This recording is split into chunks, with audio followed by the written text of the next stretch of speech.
ஆமென். வேதத்தை எடுத்துக்கொள்ளும். ஏசாயா 42வது அதிகாரம், ஏசாயா 42 அதனுடைய 16வது வசனம்.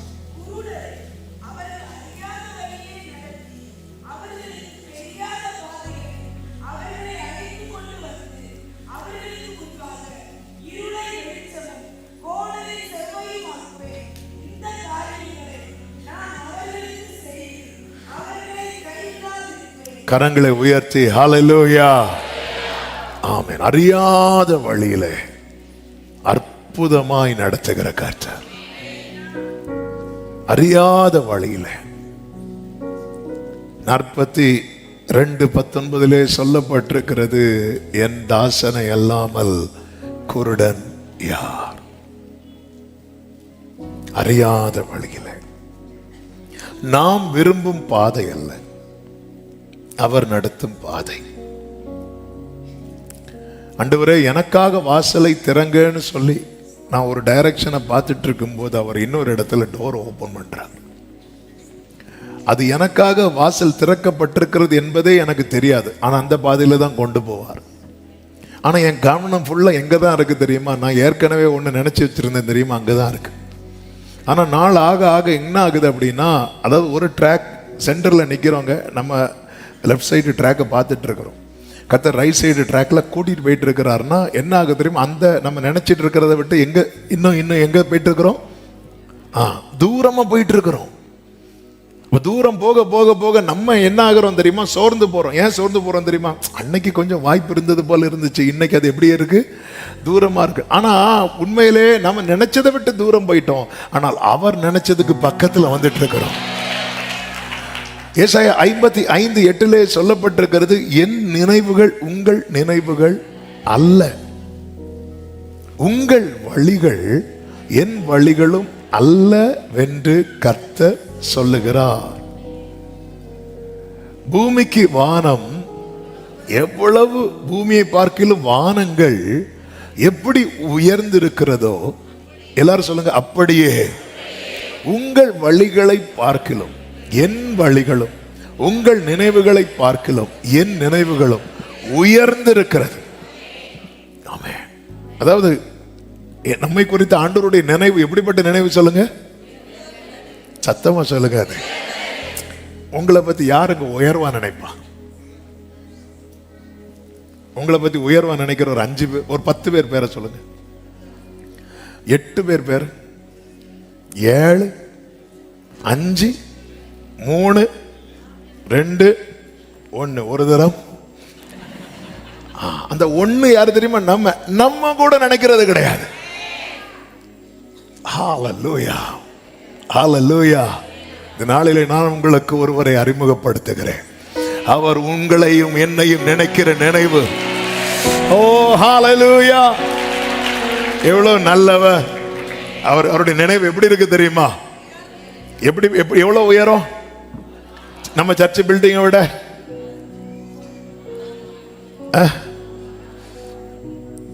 ஈஃபில் டவர், துபாயில் ஒன்று உண்டு, அதுக்கு பேர் என்ன? Burj Khalifa. வேற எதை விட உயர்? அப்படி என் நினைவுகள் அல்ல, உங்களை குறித்த என்னுடைய நினைவுகள் எப்படிப்பட்டது தெரியுமா? உயர்ந்திருக்கிறது, உயர்ந்த நினைவு. அவர் நம்மளை அப்ப எப்படிதான் பார்க்கிறார் தெரியுமா? இப்படி பார்க்கிறார். ஆமென். அதனாலதான் அவர் எளியவனை குப்பையிலிருந்து எடுத்து, இப்ப குப்பை எடுக்க வருவாங்க தெரியுமா? காலையில குப்பை எடுக்க வருவாங்க. ஒவ்வொரு வீட்டில் ஒரு வண்டி வரும், பாட்டோட வரும், அப்படியே வரும். வந்து வீட்டில் இருக்க குப்பையை எடுத்து என்ன பண்ணுவாங்க தெரியுமா?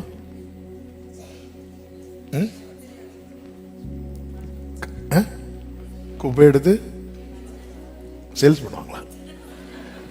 மொத்த குப்பை கூட போடுவாங்க, அவ்வளவுதான். குப்பை எடுத்து இதுல தான் போடுவாங்க, குப்பையில தான் போடுவாங்க.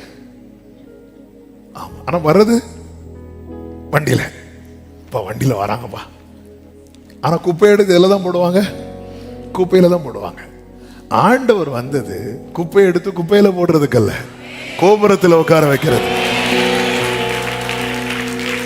ஹல்லேலூயா. ஆமென். எளியவனை குப்பையில் இருந்து இயேசுவே உந்தன் கரத்தால் தூக்கி எடுத்தீர். பாடுங்க. குப்பையில் இருந்தே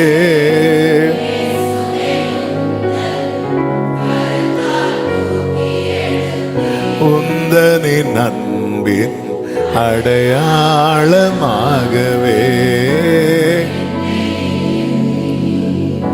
கைகளை உயர்த்தி எதற்குமே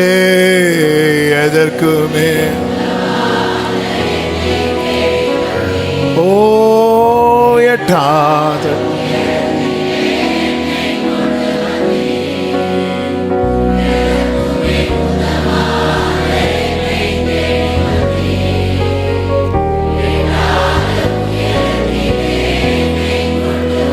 குளோரி கண்மலையின் மறைவுக்குள்ளா கரத்தின் நிழலினாலே க்ளோரி.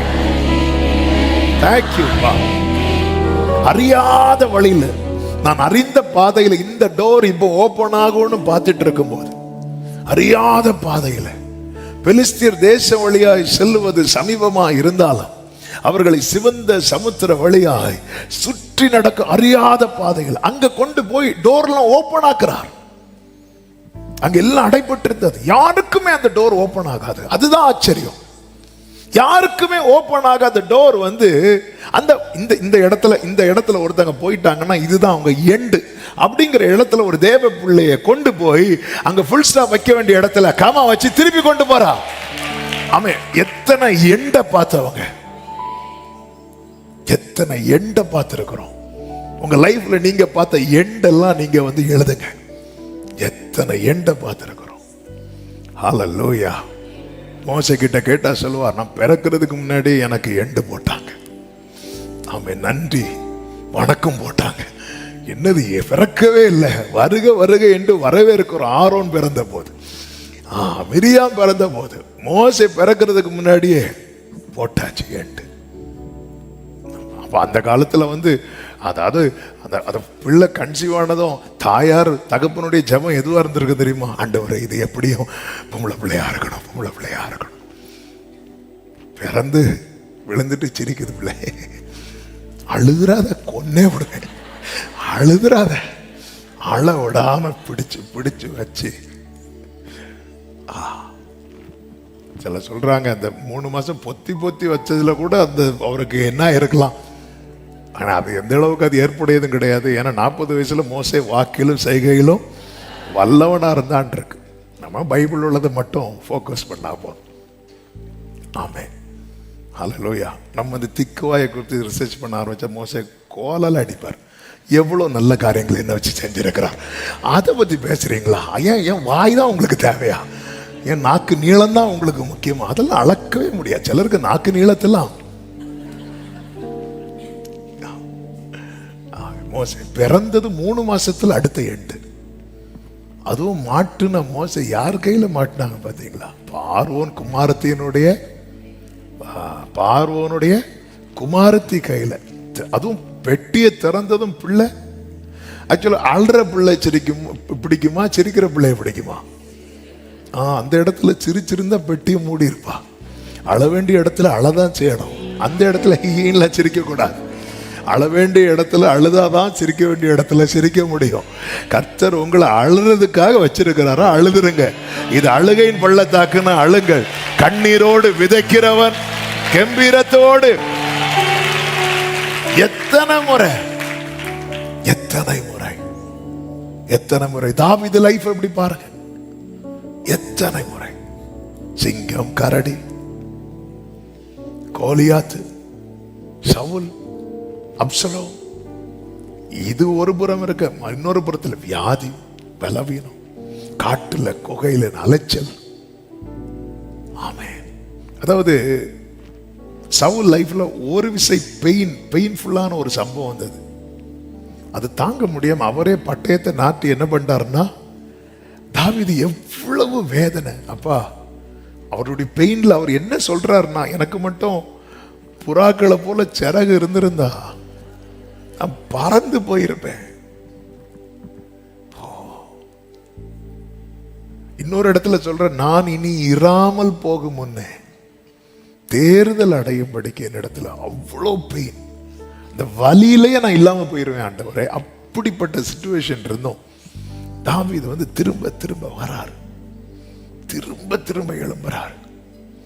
ஆமே, ஆண்டவருடைய நினைவுகள் என்பது, ஆண்டவருடைய செயல்கள் என்பது நம்ம நினைக்கிறது மாதிரியே கிடையாது. அது உயர்ந்த நினைவுகள். ஹல்லேலூயா. எம்மை உயர்ந்த ஸ்தானங்கள் மேல் வைத்து வைத்ததும் கண்மலை தேனும் வடியும் எண்ணையும் தருவது. ஆமென். அறியாத வழியிலே அற்புதம், அறியாத வழியிலே ஆண்டவரே. ஆமென். தெரிந்த வாசல், தெரியாத வாசல். ரொம்ப நாள் காத்திருக்க வைத்திருக்கிற உள்ளங்களுக்கு ஆமென். உண்மையாகவே இன்னைக்கு 2-3 செய்திகள்லாம் இருக்கு கையில. இந்த ஆகஸ்ட் பேர் தொடங்குறதுக்கு முன்னாடி ஆண்டவர் கொடுத்துட்டாங்க. ஆனாலும் மனசுல ஒரு போராட்டம் இருந்துட்டே இருந்து, ரேமா வரலையா ஆண்டவரே. நேற்று நைட்டு ஒரு 10 மணி 11 மணிக்கு மேலதான் ஆவியானவர் இந்த ஒரு 10 மணி 9 மணிலேருந்து இந்த சிந்தையை கொண்டு வந்து செய்தியை ஒரு 11 மணிக்கு மேலதான் கொடுத்தார். ஆமென். ஆமென். நீ தெரிந்த பாதையில் நான் ஒரு டோரை ஓப்பன் பண்ணுவேன்னு பார்த்துட்டு இருக்கிறேன். எனக்கு அது முடியும். ஆனா நீ தெரியாத இன்னொரு பாதையில் நான் இதை விட பெஸ்டா வச்சிருக்கிறேன், இதை விட பெஸ்ட். ஹல்லேலூயா, ஹல்லேலூயா, ஹல்லேலூயா. ஆண்டவர் அதனாலதான் எரேமியா 29:11 சொல்லப்பட்டிருக்கிறது, நீங்கள் எதிர்பார்த்திருக்கும் முடிவை உங்களுக்கு கொடுக்கும்படிக்கு உங்கள் பேரில் நினைத்திருக்கிற நினைவுகளை, உங்கள் பேரில் நான் எதிர்பார்த்திருக்கிற முடிவை எனக்கு கொடுக்கணும்னா என் நினைவு தானே அவருக்கு தெரியணும். நான் என்ன எதிர்பார்த்திருக்கிறேன், எனக்கு என்ன மாதிரி முடிவு வேணும், என் நினைவு தானே தெரியணும். இது அவருடைய நினைவை சொல்றார். சொல்லிட்டு சொல்ற, அவைகள் தீமைக்கு அல்ல. அப்ப நான் உன்னை அறியாத பாதையில நடத்துறேன், அங்க என்ன இருக்காது தெரியுமா? தீமைக்கு அல்ல, தீமைக்கு அல்ல. ஆமே, தீமைக்கு அல்ல. ஆபிரகாமை கர்த்தர் நடத்துறார் பாருங்க. ஆபிரகாம் லைஃபை சொல்லிட்டு இன்னொரு சம்பவத்தை சொல்லி நான் ஜெபிக்கிறேன். அதுக்கு மட்டும் தான் இன்னைக்கு டைம் இருக்கும். ஆதியாகமம் 12வது அதிகாரம் அதனுடைய 1வது வசனத்தை வாசிங்கள். கர்த்தர் ஆபிரகாமை நோக்கி, நீ உன் தேசத்தையும் உன் இனத்தையும் உன் தகப்பனுடைய வீட்டையும் விட்டு புறப்பட்டு நான் உனக்கு காண்பிக்கும் தேசத்துக்கு போ.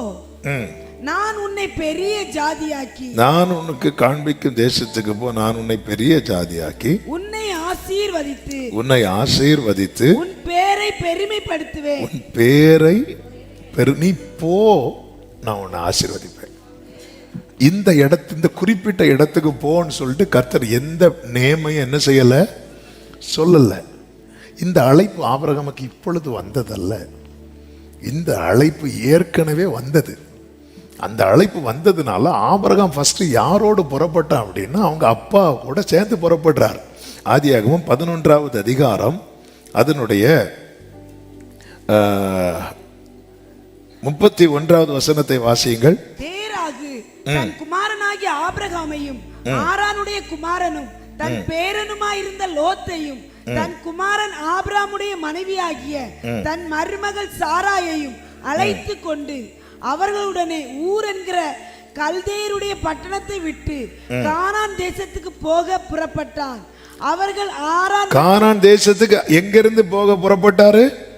ஃபர்ஸ்டே புறப்பட்டார். அப்ப அழைப்பு கர்த்தர் வந்து ஃபர்ஸ்டே கொடுத்துட்டார். ஆனா இவங்க கூட அப்பா போறதுனால அவர் எங்க உட்கார்றாரோ இவங்களும் அங்க உட்கார்ந்துதான் ஆகணும். இவங்க புறப்பட்டு அவர்கள் ஆரான் மட்டும் வந்த போது அங்கே இருந்து விட்டார்கள் அப்படின்னு சொல்லப்பட்டிருக்கிறது. இப்ப தேராகு வந்து மரிக்கிறான். தேராகு மரித்த பிறகு கர்த்தர் மீண்டும் சொல்றாரு, காண்பிக்கிற தேசத்துக்கு என்ன பண்ணு, போ அப்படிங்கிறார். அப்போ எங்க போகணும் தெரியாது. அதான் பைபிள்ல சொல்லப்பட்டிருக்கிறது. எபிரேயர் 11வது அதிகாரம் 8வது வசனத்திலே சொல்லப்பட்டிருக்கிறது, விசுவாசத்தினாலே அப்படின்னு இருக்கும். By faith Abraham விசுவாசத்தினாலே. இன்னைக்கு லாஸ்ட்ல ஒரு ஜெபம் பண்ண போறோம். ரொம்ப ரொம்ப தேவையான ஜெபம். நேற்று இரவு ஆண்டவர் என்னை செய்ய வைத்த ஜெபம், இன்னைக்கு சபையை செய்ய வைக்கும்படி கர்த்தர் சொன்ன ஜெபம். By faith. அப்போ அங்க விசுவாசத்தினாலே ஆபிரகாம் தான் சுதந்திரமாக பெறப்போகிற இடத்திற்கு போகும்படி அழைக்கப்பட்ட போது கீழ்ப்படிந்து, அடுத்த வார்த்தையை பாருங்கள், தான் போகும் இடம் இன்னதென்று அறியாமல் புறப்பட்டு போனான். அப்படி புறப்பட்டு போனவன் அட்ரஸ் இல்லாதவனாய் மாறவில்லை. பின் நாட்களில் இஸ்ரவேலர்கள் எல்லாரும் தங்களை எப்படி அட்ரஸ் பண்ணுவாங்க தெரியுமா? ஆபிரகாம் எங்களுக்கு பிதா. By faith. இப்படி புறப்பட்டு, அதாவது ஊர் பேர் தெரியாம புறப்பட்டு போவாங்க தெரியுமா? காணாம போயிருவாங்க. கடந்த நாள்ல ஒரு நியூஸ், அது அடிக்கடி வர நியூஸ் தான். கூகுள் மேப் பார்த்து போய் ஒரு ஷார்ட்கட் வே பார்த்து ஒரு கார் ஒரு வீட்டு காம்பவுண்ட் மேல இருக்கு. அந்த மனுஷனை ஓட்டிருக்கான் பாருங்க நம்பி. கேட்டா பை ஃபெய்த். நேரா அப்பா பார்க்கிறாரு, ஆரான் மட்டும் வந்து அங்கே உட்காந்துட்டாங்க. அப்போ அழைப்பு என்பது ஏற்கனவே இருக்கு, ஆனா சில இடத்துல உட்காந்துடுறோம். உட்கார்ந்ததுனால என்ன ஆச்சு? ஒன்னாகல, அங்க காரியம் நடந்துச்சு. ஆனால் ஆண்டவர் ஆல்ரெடி ஒரு டோரை ஓபன் பண்ணி வைத்திருக்கிறார். சரி, அறியாத வழியில நாம் நடத்தப்படும் போது ஒண்ணு பார்க்கணும். அதுல என்ன தெரியுமா? நம்முடைய பயணம் வந்து முடங்காது, போயிட்டே தான் இருக்கும், போயிட்டே தான் இருக்கும். அதன் அர்த்தம் என்னன்னா, ஒவ்வொரு ஸ்டெப் எடுத்து வைக்கும் போதும் ஆண்டவர் என்ன சொல்லுகிறார்? நான் உனக்கு முன்னாக போய் வாசல்களை அப்படி திறந்து வைப்பேன். கர்த்தர் வந்து ஒரு பாதையை போட்டு அதுல நடந்து போகும்போது நான் இன்னொரு பாதையில போய் அங்கின்ன டோரே ஓபன் ஆக மாட்டேங்குதுன்னு பார்த்துட்டு இருப்பேன்னா நான் தான் என்னை ஏமாற்றி கொண்டிருக்கிறேன். 75 வயதுக்கு முன்னாகவே ஆபிரகாமுக்கு அழைப்பு இருக்கிறது. ஆனா 75வது வயதுல, ஏன்னா இதுக்கு மேல அவருடைய அப்பாவுடைய கண்ட்ரோல்ல இருக்கிறாரு. இவர் சொல்லி பார்த்து அவங்க அப்பா புறப்பட்டார். ஃபேமிலியா தான் புறப்படுறாங்க. ஆனா ஒரு இங்க போதும்பா, இவ்வளவு தூரம் வந்தது போதும், எங்கன்னே தெரியாது. அதுல கானான் சொல்லப்பட்டிருக்கிறது. ஆனா கானானுக்கு போன ஆண்டவர் சொல்லல, காண்பிக்கிற இடத்துக்கு போன்னு தான் சொல்லியிருக்கிறார். அது சரித்திரம் எழுதுறதுனால அதுல அப்படி எழுதப்பட்டிருக்கிறது. பைபிளை வந்து மொத்தமா படிக்கும் போது அந்த பிக்சர் கிடைக்கும். அப்போ இப்படி ஆபிரகாம் சொல்லியிருப்பார். அவங்க அப்பா கண்ட்ரோல்ல தானே இருக்கிறாங்க. அப்பா இப்படி வந்து ஒரு சத்தம் கேட்கிறேன், திரும்ப திரும்ப கேட்டுட்டு இருக்கேன். விக்கிரகத்து நடுவில் இருக்கிறவர் இவர் நோவா மாதிரி செஞ்ச ஆண்டவர் அறிந்தவர் கிடையாது. அந்த காலம் விக்கிரகத்தால் நிறைந்திருக்கிறது. அப்போ ஆண்டவர் ஒருத்தனை தெரிந்தெடுக்கணும். இந்த ஆபிரகாமை பார்க்கிறார், ரொம்ப சின்சியரா இருக்கிறார். ஆமே, தன் தகப்பனுக்கு கீழ்ப்படிந்து, ஒரு கீழ்ப்படிதல் மனதுடையவன். அப்பா சொல்றது அப்படியே கேட்கிறார். அப்பா இப்படி ஒரு சத்தம் வந்துட்டே இருக்கு. அப்படியாப்பா, ஒருவேளை ஆண்டவரா இருக்கும், யாருன்னு தெரியல, வா போலாம் அப்படி சொல்லி புறப்பட்டு போயாச்சு. எல்லாரும் சேர்ந்து புறப்படும் போது ஆரான் வந்து இங்க இது போதும்பா, எனவே நீ சொல்லி இருக்க இன்னும் காட்டல, இதுதான் ஆண்டவர் சொல்லவும் இல்லை, இங்க உட்காந்து சொல்லி உட்காந்துட்டாங்க. இன்னும் கொஞ்ச தூரம் கூட போயிருந்தா ஆண்டவர் சொல்லி இருப்பார். உட்காந்துட்டாங்க. இதுக்கு மேல ஆபிரகாமுக்கு வாய்ஸ் இல்ல. இதுக்கு மேல அப்படியே உட்காந்துட்டாங்க. ஒண்ணுமே நடக்கல. இவ தகப்பன் மரிக்கிறார். அதன் பிறகு அந்த ரோல் வந்து யாருக்கு வருது அப்படின்னா ஆபிரகாமுக்கு வருது. இனி ஆபிரகாம் தான் அந்த டிசைட் பண்ற இடத்துல இருக்கிறார். ஆபிரகாமே போ அப்படின்னார். என்ன அதன் அர்த்தம் தெரியுமா? அவர் ஒரு டோர் ஓபன் பண்ணி வச்சா உனக்கு 75 வயசானாலும் உள்ள கொண்டு போகிறது தான் அவருடைய நோக்கம். ஏன் அந்த டோர் உனக்கானது. தேவனுடைய அழைப்பும் அவருடைய கிருபை வரங்களும் மாறாதவைகள். ஆபிரகாம் எழும்ப அப்படின்ட்டார்.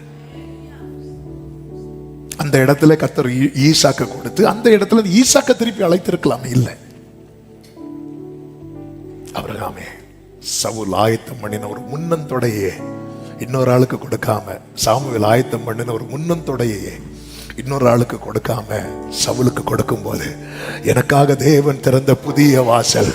ஹல்லேலூயா. ஆபிரகாம் உட்கார்ந்ததும் ஆண்டவர் வெயிட் பண்ணிட்டு இருக்கிறார். இப்ப ஆபிரகாம் புறப்படுகிற தெரியாது. பை ஃபெய்த் அவர் சொல்றார்ல, போய் தான் பார்ப்போமே. அப்படி புறப்பட்ட ஆபிரகாமுக்கு ஆண்டவர் கொடுத்த பிளெஸிங்ஸ் பார்த்தீங்கன்னா ஆவிக்குரிய ஆசீர்வாதங்களும் பூமிக்குரிய ஆசீர்வாதங்களும் அவனுக்கு நிறைந்திருக்கிறது. 5 ஆவிக்குரிய ஆசீர்வாதங்கள், 5 பூமிக்குரிய ஆசீர்வாதங்களை வேகமாய் சொல்லிவிட்டு அடுத்த பகுதிக்கு செல்ல விரும்புகிறேன். ஆபிரகாம் பெற்ற 5 ஆவிக்குரிய ஆசீர்வாதங்கள் என்ன தெரியுமா? 1, ஆபிராமை கர்த்தர் ஆபிரகாமாய் மாற்றினார். ஆதியாகமம் 17:5-15 வசனங்கள் வாசிக்க வேண்டாம், நான் சொல்லிவிடுகிறேன். ஆண்டவர் சொல்லுவார், இனி உன் பெயர் ஆபிராம் எனப்படாமல். ஆபிராம்னு பேர் வச்சது யாரு? அப்பா வச்சாங்க. யாருக்கு அப்பா? ஆபிரகாமுக்கு அப்பா, தகப்பனார் வைத்த பெயரு. அப்போ இந்த இடத்துல வந்து கர்த்தர் பெயர் வைக்கிறார்னா இப்ப கர்த்தர் எந்த ரோல் எடுக்கிறார் தெரியுமா? என்னை அறியாத வழியில கொண்டு வர்றது எதுக்கு தெரியுமா? அவர் எனக்கு தகப்பனாயிருந்து செயல்பட விரும்புகிறார். எத்தனை பேர் ஆமென் சொல்லுவீங்க? ஆமென். ஹல்லேலூயா, ஹல்லேலூயா. அப்பா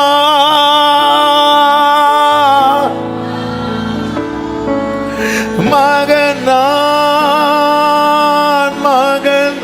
சத்தமா பாடு, கூப்பிடுங்க.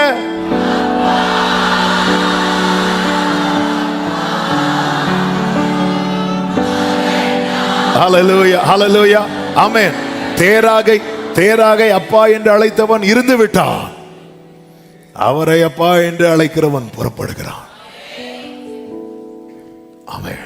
அதாவது தேராகுக்கு எவ்வளவு தூரம் தான் டிராவல் பண்ண முடியுமோ, தேராக சார்ந்திருந்த போது அவ்வளவு தூரம் தான் ஆபிரகாமுக்கு டிராவல் பண்ண முடிந்தது. தேராகும் புறப்பட்டான். எங்க தான் புறப்பட்டாங்கன்னு பைபிள்ல சொல்லப்பட்டிருக்கிறது? கானானை நோக்கி தான் புறப்பட்டாங்க, ஆரானை நோக்கி அல்ல. ஆனா தேராகுக்கு இதுக்கு மேல முடியாது. தேராகுக்கு இதுக்கு மேல முடியாததும் ஆபிரகாமுக்கு முடியாம ஆயிட்டு. ஆமென். நமக்கு தெரியுது, ஆனா நமக்கு முடியல. ஏன்னா நம்ம கூட இருக்கிற தேராகுக்கு அது முடியல. மனுஷனை டிபெண்ட் பண்ணி இருக்கும்போது நமக்கு முன்னாக தரிசனம் பெரிதா இருந்தாலும் அந்த மனிதர்களுக்கு ஒரு திராணி இருக்கு பாருங்க, ஒரு லிமிட் இருக்கு பாருங்க, அதுல முடக்கப்படுவோம்.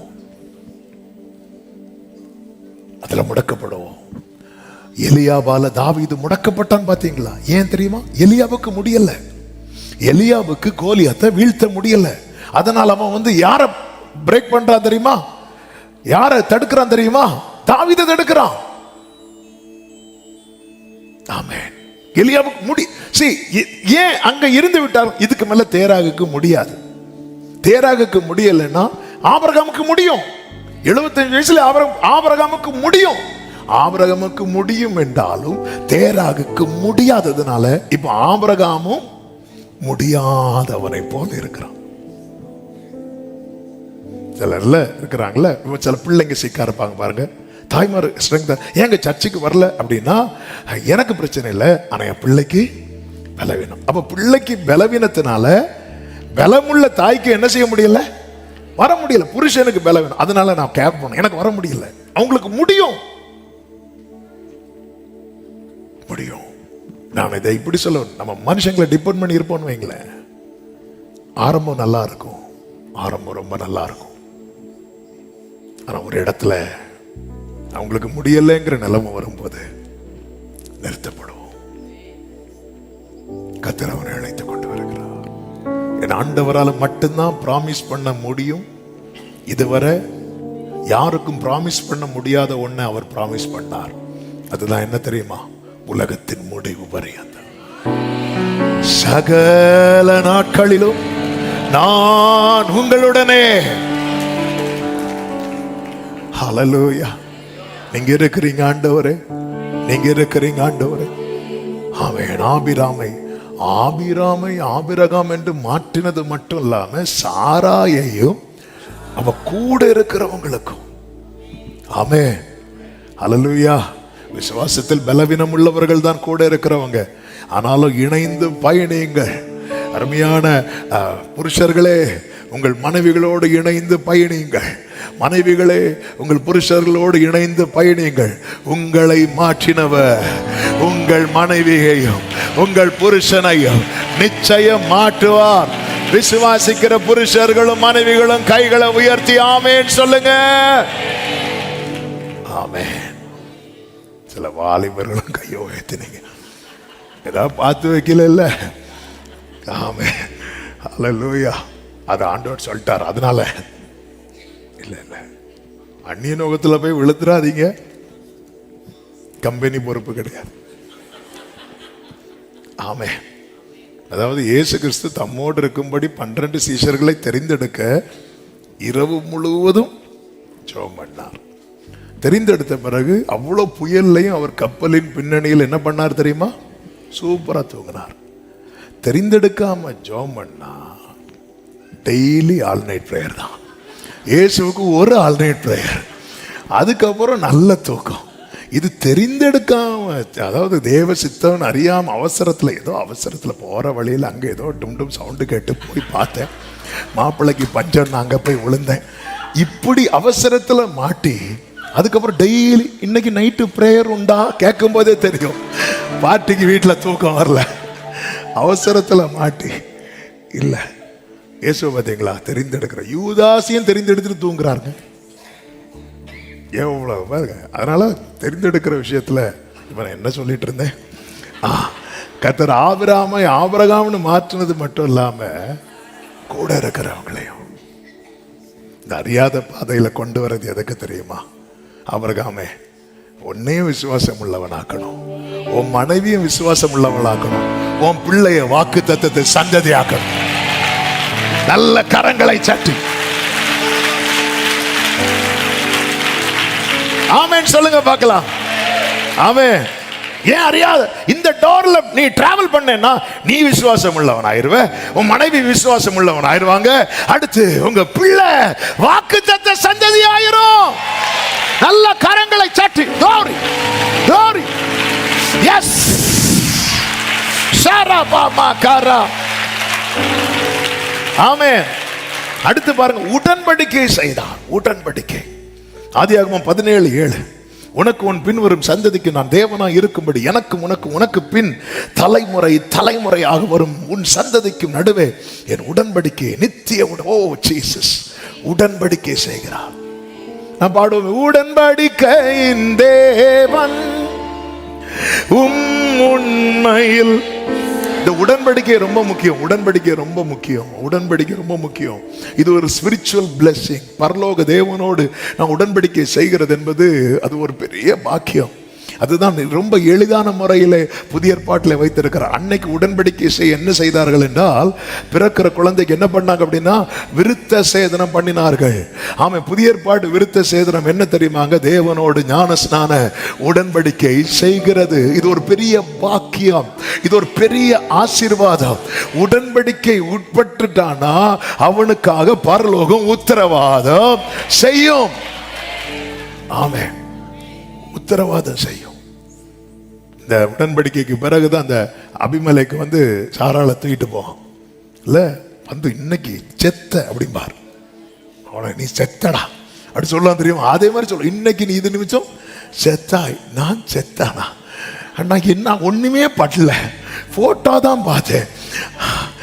இல்ல நீ அது யார் தெரியுமா? தீர்க்கதரிசி. அப்படி தீர்க்கதரிசியா? தீர்க்கதரிசி பொய்யா சொன்னாண்டவரை என்ன கூப்பிட்டு, இது என் சகோதரி, ஏன் இன்னைக்கு நீ கூப்பிட்டு, ஏய் நீ மனைவி தானே? அது எனக்கு இந்த முறையில பார்த்தா இந்த கிறிஸ்தவர்களை மாதிரி பேச்சு திறமை உள்ளவங்க வேற இருக்கவே இருக்காது. அது உங்களுக்கு அது நீங்க இந்த முறையில பாக்குறீங்க. இப்படி வந்து பாருங்க, அப்படியே சிஸ்டர், டியர் பிரதர்ஸ், சிஸ்டர்ஸ், பாருங்களேன், நம்ம எல்லாரும் அப்படியே அடிச்சு விடுவோம். நம்ம இந்தியாவிலே இருக்கிற எல்லா இந்தியர்களும் என் சகோதரர்களும் சகோதரிகளும் இப்படியாவது அவருக்கு தெரிஞ்ச முறையெல்லாம் சொல்லி ஆண்டவர் விட்டு கொடுக்க உத்தரவாதம் எடுக்கிறார். பாருங்க, உத்தரவாதம். உடன்படிக்கை ரொம்ப முக்கியம்.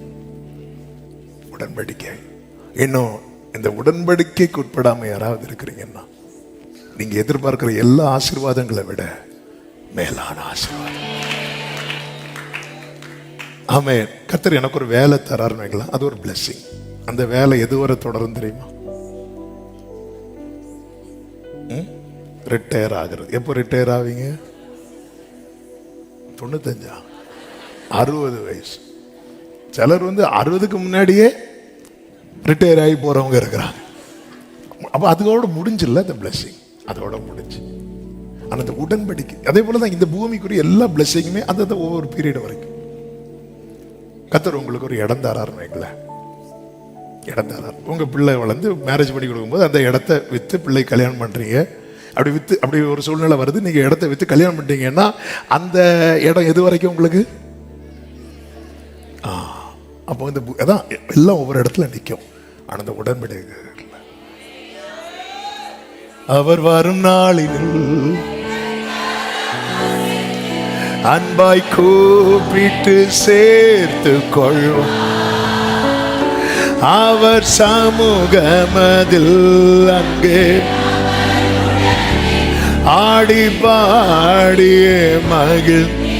அதனாலதான் பைபிள் இருக்கு, பலியினாலே என்னோட கூட உடன்படிக்கை செய்தவர்களை என்னிடத்தில் கூட்டுங்கள் அப்படின்பா. கூட்டுங்கள், இது பலி. இயேசு நமக்காய் பலியானார். அந்த மரண சரீரத்துக்கு ஒப்பாக நாம் இணைக்கப்படுகிறது. கடந்த நாட்களிலே, கடந்த ஞானஸ்நான ஆராதனையிலே 122 பேர் அந்த உடன்படிக்கைக்கு ஒப்பு கொடுத்தார்கள். கர்த்தருக்கு சித்தமானால் அடுத்த அக்டோபர் மாதத்தில் அடுத்த ஞானஸ்நான ஆராதனை இருக்கிறது. இன்னும் எடுக்காம யாராவது இருக்கிறீங்கன்னா ஜெபத்தோடு ஆயத்தமாகுங்கள். ஆன்லைன்ல இதை கேட்டு கொண்டிருக்கிறவர்களுக்கு சொல்லுகிறேன், நீங்க இன்னும் உடன்படிக்கைக்கு உட்படலைன்னா நீங்க போற ஆவிக்குரிய சபை போதகரை போய் சந்தித்து ஆமென் உங்களை விட்டு கொடுங்கள், அர்ப்பணியுங்கள். காலம் சமீபமாக இருக்கிறது. இது ஒரு பெரிய ஆசீர்வாதம். ஆமென் சொல்லுங்க பார்க்கலாம். மூன்றாவது, வாக்குத்தத்தத்தை சுதந்தரித்தான். என்ன ப்ராமிஸ் பண்ணாரோ அது அவன் பார்த்தது மட்டும் இல்லாம எபிரேயர் 11:9 சொல்லப்பட்டிருக்கிறது, விசுவாசத்தினாலே அவன் வாக்குத்தத்தம் பண்ணப்பட்ட தேசத்திலே பரதேசியை போல சஞ்சரித்து அந்த வாக்குத்தத்தத்திற்கு உடன் சுதந்திரராகிய ஈசாக்கோடும் யாக்கோபோடும் கூடாரங்களிலே. இது ரொம்ப முக்கியமான வார்த்தை. இது ஒரு பெரிய ஸ்பிரிச்சுவல் பிளெஸிங். என்ன அப்படின்னா பாருங்க, ஆண்டவர் என்ன ப்ராமிஸ் பண்ணுவார்? ஏசாயா 59:21 உன்மேல் இருக்கிற ஆவியும் நான் உன் வாயில் அருளிய என் வார்த்தைகளும் இது முதல் என்றென்றைக்கும் உன் வாயிலிருந்தும் உன் சந்ததியின் வாயிலிருந்தும் உன் சந்ததியினுடைய சந்ததியின் வாயிலிருந்தும் நீங்குவதில்லை என்று கர்த்தர் சொல்லுகிறார் என்று ஏசாயா 59:21 சொல்லப்பட்டிருக்கிறது. இது எனக்கு அவர்களோடு இருக்கும் உடன்படிக்கை இல்ல. இப்ப வாக்குத்தத்த தேசத்துல ஆபிரகாம் யாரோடு இருக்கிறான்? அவன் மட்டும் இருக்கல, சந்ததி இருக்குது, சந்ததியினுடைய சந்ததி இருக்கு. இது இதான் சுதந்திரிக்கிறது. ஆமென். சவுல் தாவீது, நீங்க 2 பேரை கவனிச்சீங்கன்னா சவுல் கிட்ட துவங்கினது சவுல் கிட்டே முடிஞ்சிட்டு, ஆனா தாவீது கிட்ட தொடங்கினது தலைமுறை கிட்ட தொடர்ந்தது. இது ரெண்டும் இருக்கு. சவுல் கிட்ட தொடங்கிச்சு, சவுல் மேலேயும் அபிஷேகம், சவுல் மேல அழைப்பு, ஆனா சவுலோட முடிஞ்சது. அந்த அழைப்பு அபிஷேகம் சவுலோட கம்ப்ளீட் ஆயிட்டு, ஆனா தாவீது கிட்ட தொடங்கினது. சவுலுக்கு யோனத்தானால சொல்ல முடியாத சாட்சி சாலமோனால சொல்ல முடிஞ்சது. என்ன சாட்சி தெரியுமா? என் தகப்பனுக்கு வாக்கினால் சொன்னதை. இது ஒரு பெரிய பிளெஸிங், ஒரு பெரிய பிளெஸிங். எத்தனை பேர் இந்த பகல் வேளையில அப்பா என்கிட்ட தொடங்கினது என்கிட்டே முடிஞ்சிடக்கூடாது அப்படின்னா கர்த்தர் எப்படிதான் நடத்துவார் தெரியுமா? அறியாத வழியில என்கிட்ட தொடங்கினது. அதனாலதான் உங்களில் நற்கிரியை துவங்கினவர் கிறிஸ்துவினால். கிறிஸ்து வெளிப்படும் வரைக்கும் நம்ம இருப்போமான்னு தெரியாது, ஆனா நம்முடைய தலைமுறை அல்லது நமக்கு பின்வரும் சந்ததி அது தொடரும். இது ஒரு பெரிய பிளெஸிங். ஆமென். இவ்விதமான சீரை பெற்ற ஜனம் பாக்கியம் உள்ளது. ஆமென். சவுலுக்கு தொடங்கிச்சுங்க, நல்ல ஆரம்பம், ஆனா சவுல்ட்டே முடிச்சிட்டு.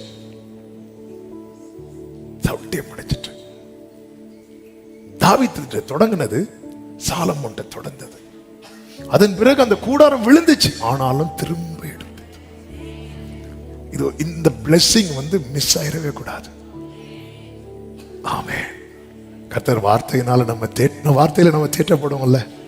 நாளைக்கு என் பிள்ளை இந்த வார்த்தை தான் தேற்றும். வார்த்தை நம்ம பலப்படுத்தும்ல. நாளைக்கு என் தலைமுறை இந்த வார்த்தை தான் பலப்படுத்தும். வார்த்தை நம்மளை நிக்க வைக்கும்ல. நாளைக்கு என் தலைமுறை இந்த வார்த்தை தான் நிக்க வைக்கும். வாக்குத்தத்தத்தை சுதந்தரித்தா. நாலாவது, இது ரொம்ப முக்கியம், கர்த்தருக்கு சிநேகிதனானா. ஆதியாகமம் 18:18 சொல்லுங்க. 18:18 சொல்லுங்க. 18:18 என்ன? 18:18 நான் செய்ய போகிறதை ஆபிரகாமுக்கு எவ்வளவு க்ளோஸ் ஆயிட்டா பாருங்க. கர்த்தருக்கு சிநேகி. இது வந்து ஒரு பெரிய பிளெஸிங். ஆமே ஆமே. இன்னார் எனக்கு தெரிஞ்சவங்க, இன்னார் எனக்கு ரொம்ப க்ளோஸ்ன்னு சொல்றதுல இருக்கிற. ஆமே. என்னைக்கோ கூட்டத்துல ஒரு போட்டோ எடுத்திருப்போம். அந்த பாருங்க, இந்த போட்டோ தெரியாது, ஆனாலும் இவங்க எனக்கு ரொம்ப நெருக்கம். இங்க பாருங்க, இது ஆண்டவரே நான் செய்ய போகிறதை ஆபிரகாமுக்கு மறைப்பேனோ. அவ்வளவு நெருக்கம். ஐந்தாவதாக, அவன் விசுவாசத்தில் எப்படி ஆனானா? வல்லவனானான். ரோமர் 4:21. இதெல்லாம் ஸ்பிரிச்சுவல் பிளெஸிங். இன்னும் வரிசையா சொல்லலாம், நேரம் இல்லாததுனால. ஆமே. கடைசியா ஒண்ணு கூட சொல்லுகிறேன். அந்த கிறிஸ்துவின் வம்ச வரலாறு பெயர் எழுதும் போது முதல் பெயரை யார் பெயர் எழுதுறார் தெரியுமா? ஆபிரகாம் எழுதுறார். சரி, பூமிக்குரிய ஆசீர்வாதத்தை பாருங்க. போகும் பாதை இன்னதென்று தெரியாம அவர் மேல இருக்கிற விசுவாசத்துல புறப்பட்டவனுடைய பூமிக்குரிய ஆசீர்வாதம். ஆதியாகமம் 13:2 அவன் ஆஸ்தி உடையவனானான், செல்வ சீமானா இருந்தான். பொன்னும் வெள்ளியும் மிருக ஜீவன்களும் வெள்ளியும் பொன்னுமான ஆஸ்திகள் இது அவனுக்கு இருந்துச்சு. ஆதியாகமம் 14:14 பார்த்தீங்கன்னா அவன் ஆட்கள் உடையவனா இருக்கிறான். அவன் வீட்டிலே 318 பேர் எதையும் செய்யறதுக்கு ரெடியா இருக்கிறாங்க. ஆட்கள் உடையவனா இருக்கிறான். ஆதியாகமம் 23, 16, 17, 18 வசனங்களை பார்த்தீங்கன்னா அவன் நிலங்களை விலை கொடுத்து வாங்குறான். நிலங்களை விலை கொடுத்து வாங்குறான். நிலங்களுடையவன். ஆமே. ஆதியாகமம் 25வது அதிகாரம் நீங்க 1ல படிச்சீங்கன்னா தெரியும். தலைமுறைகளுடையவராகிறான். ஈசாக்கு மட்டுமல்ல, ஆகாருக்கு மகன் பிறக்கிறான், கேத்துராளுக்கும் பிள்ளைங்க இருக்கிறாங்க. அப்படி இருக்கும்போதே அவனுக்கு கர்த்தர் கொடுத்த கிருபையின்படி அவர் என்ன பண்றார் தெரியுமா? ஆபிரகாம் உயிரோடு இருக்கும் போதே பிள்ளைகளுக்கான செட்டில்மெண்ட் எல்லாம் முடிக்கிறார். எவ்வளவு பாருங்க. இஸ்மவேலை அனுப்பி விட்டாச்சு. கேத்துராளின் பிள்ளைகளுக்கு என்ன பண்றான் அப்படின்னா 6வது வசனத்தில் இருக்கிறது, அவர்களுக்கு நன்கொடைகளை கொடுத்து தான் உயிரோடு இருக்கும் போதே அவர்களை தன் குமாரனாகிய ஈசாக்கை விட்டு கிழக்கே போக.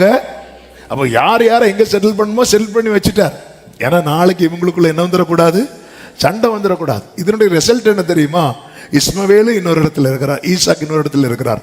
ஆபிரகாம் மரித்த போது இஸ்மவேலும் ஈசாக்கும் சேர்ந்து அடக்கம் பண்றாங்க. ஆண்டவர்கிட்ட அந்த கிருபையை கேட்கணும், ஆண்டவர்கிட்ட அந்த ஞானத்தை கேட்கணும். சிலர் நான் என்ன வந்தாலும் போகும்போதே பத்திரத்தோட தான் போவேணும். அதே நேரத்தில் ஞானமாகவும் இருக்கணும். ஆமே. அந்த இடத்துல ஞானத்தை கேட்கணும், கிருபையை கேட்கணும். ஆமே. ஆண்டவர்கிட்ட ஆண்டவரே பிள்ளைகளுக்கு என்ன செய்யணுமோ அதை செய்யணும். மொத்தமாகவும் செஞ்சிடக்கூடாது. செஞ்ச பெற்றோர் போகிற ஒவ்வொரு நாளும் பயந்து பயந்து, ஐயோ என்னைக்கு மருமகா நம்மளை வீட்டை விட்டு அப்படியே இருக்கக்கூடாது.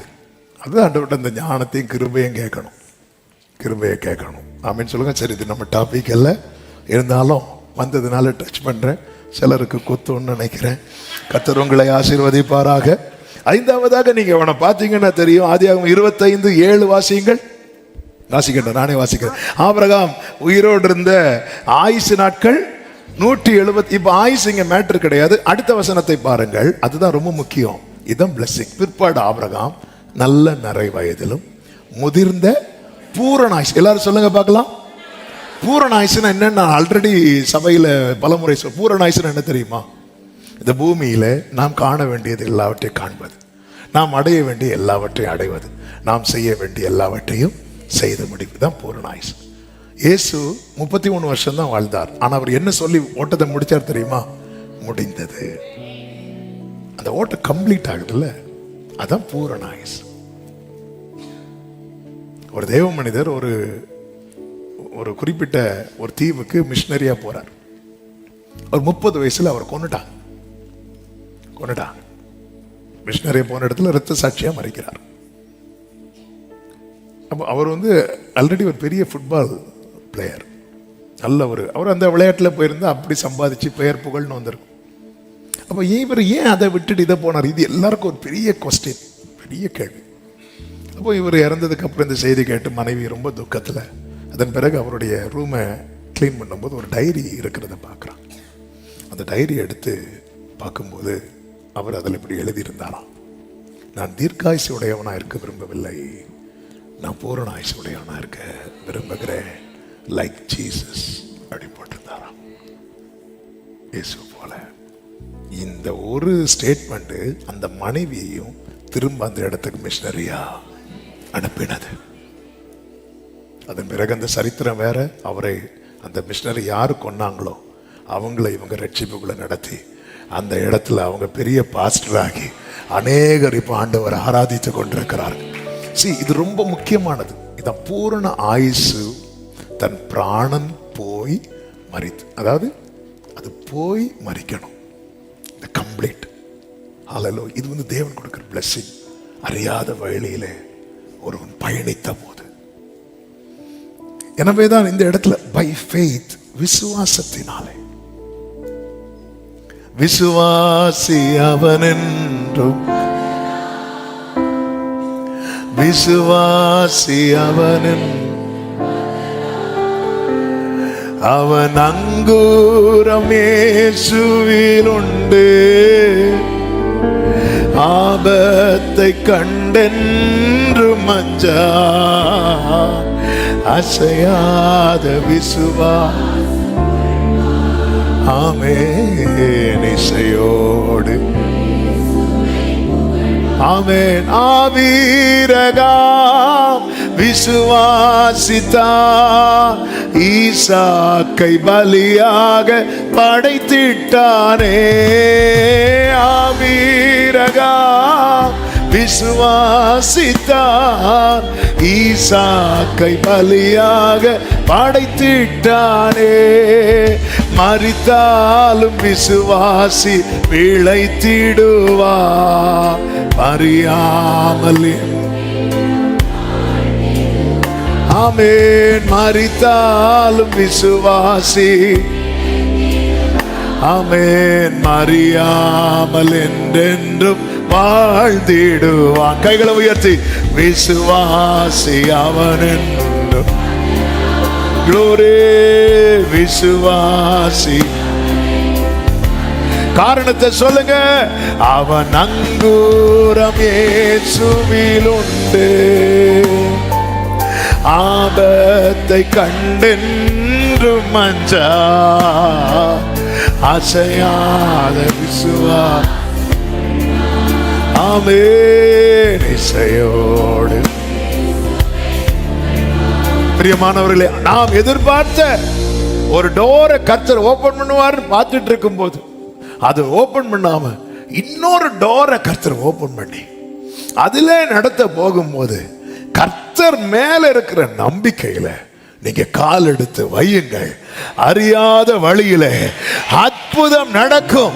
வேதம் சொல்லுகிறது, உங்களை அதிசயமாய் நடத்தி வந்த உங்கள் தேவனாகிய கர்த்தருடைய நாமத்தை துதிப்பீர்கள். யோவேல் 2:25 என்று நினைக்கிறேன், ரெஃபரன்ஸ் சரியாக தெரியவில்லை. ஆமென்.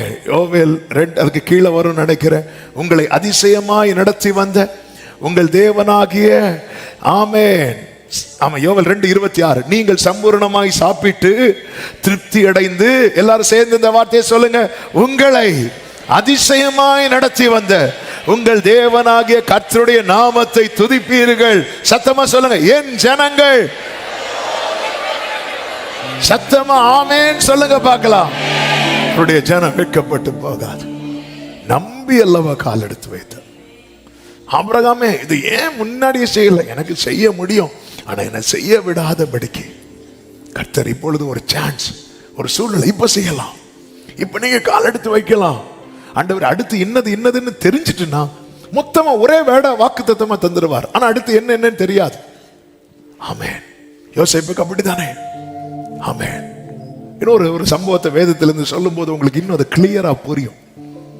யோவான் சுவிசேஷம் 5வது அதிகாரத்தில் நீங்க பாத்தீங்கன்னா ஆண்டவராக இயேசு கிறிஸ்து எருசலேமுக்கு வருகிறார். எல்லாரும் எடுத்துக்கொள்ளுங்கள். யோவான் சுவிசேஷம் 5வது அதிகாரம். Thank you holy spirit. அங்கே பெதஸ்தா எனப்பட்ட ஒரு குளம் எருசலேமின் ஆட்டு வாசலின் அருகே இருக்கிறது. அதுக்கு 5 மண்டபங்கள் சுத்தி எத்தனை யார் இருப்பாங்கன்னா இந்த பலவீனர்கள் இருப்பாங்க. ஏன் இந்த பலவீனர்கள் இருப்பாங்கன்னா திடீர்னு அந்த குளம் வந்து கலங்கும் பாருங்க, கலங்கும். அப்படி கலங்கும் போது இவங்க எல்லாரும் என்ன பண்ணுவாங்கன்னா அதுல குதிப்பாங்க. குதிக்க முடியாதவங்களை அவர்களுடைய உறவினர்கள் வந்து என்ன பண்ணுவாங்க தெரியுமா, தூக்கி போடுவாங்க. ஏன்னா அவர்களுடைய விசுவாசம் என்ன அப்படின்னா இந்த குளத்தை யாரு தான் வந்து கலக்குவாரா, ஒரு தூதன் வந்து கலக்குவான். அப்போ அப்படி கலக்கும் போது யார் முந்தி கொள்ளுகிறார்களோ அவர்கள் எப்பேற்பட்ட வியாதியா இருந்தாலும் சொஸ்தமாவார்கள். இது நடந்துச்சு, இது நடக்குது. தூதன் வந்து கலக்கினதை இவங்க பார்க்கல. ஆனா இப்படிப்பட்ட மிராக்கிள் நடக்கிறதுனால இவங்க என்ன நினைச்சிட்டாங்கன்னா இதை யார் தான் வந்து கலக்குவார். ஏன்னா ஒரு சூப்பர் நேச்சுரல் மிராக்கிள் நடக்குதுனாலே அது பரலோக சம்பந்தப்பட்டதா இருந்தா மட்டும்தான் நடக்கும். கர்த்தர் அதை ஆனர் பண்றார். அப்போ இப்படி வந்து தண்ணீர் திடீர்னு கலங்கும். அது ஒருவேளை உள்ள இருந்து ஒரு ஊற்று மாதிரி வரலாம், எப்படியோ அது நமக்கு தெரியாது, அது நம்ம டாபிக் அல்ல. அப்போ இந்த தண்ணி திடீர்னு கலங்கும் போது இவங்கெல்லாம் அதாவது பலவீனத்தோடு இருக்கிறவங்க தண்ணியில் குதிக்கிறாங்கன்னா அது பெரிய ரிஸ்க். அவ்வளோ ரிஸ்க் எடுத்து அவங்க அந்த நம்பிக்கையை தேவன் கனப்படுத்துறாங்க. இது வந்து நடந்ததுனால தான் அந்த இடத்துல வந்து ஒவ்வொரு முறை கலங்கும் போதும் யாரோ 1-2 பேர் என்ன ஆகுறாங்க அப்படின்னா சுகமாகறாங்க. ஒரு 100 பேர் குதிக்கிறாங்க, ஒருத்தனுக்கு என்ன கிடைக்குது, சுகம் கிடைக்குது. அப்ப சுகம் கிடைக்கிற நம்ம பார்க்கும்போது அடுத்த இடம் ஃபர்ஸ்ட். இப்போ எல்லாருமே அங்க உட்கார்ந்து இருக்கிறாங்க. அங்க உட்கார்ந்து இருக்கும் போதுதான் உண்மையான ஹீலர் அங்க வராரு. யார் தெரியுமா? Jesus Christ. நானே உன் பரிகாரியாகிய கர்த்தர். எல்லாம் இயேசு வரும்போது யாருமே இயேசுவை பார்க்கல. எல்லாரும் எங்க பார்த்துட்டு இருக்கிறாங்க தெரியுமா? குளத்தை. எல்லாரும் காத்திருக்கிறவர்கள் தான். ஆனால் காத்திருக்கிறவர்கள் யாரை பார்க்கணுமோ அவரை பார்க்காம எல்லாரும் குளம் எப்போ கலங்கோன்னு பார்த்துட்டு இயேசு எல்லாரையும் இப்படி பார்த்துட்டே போறார்.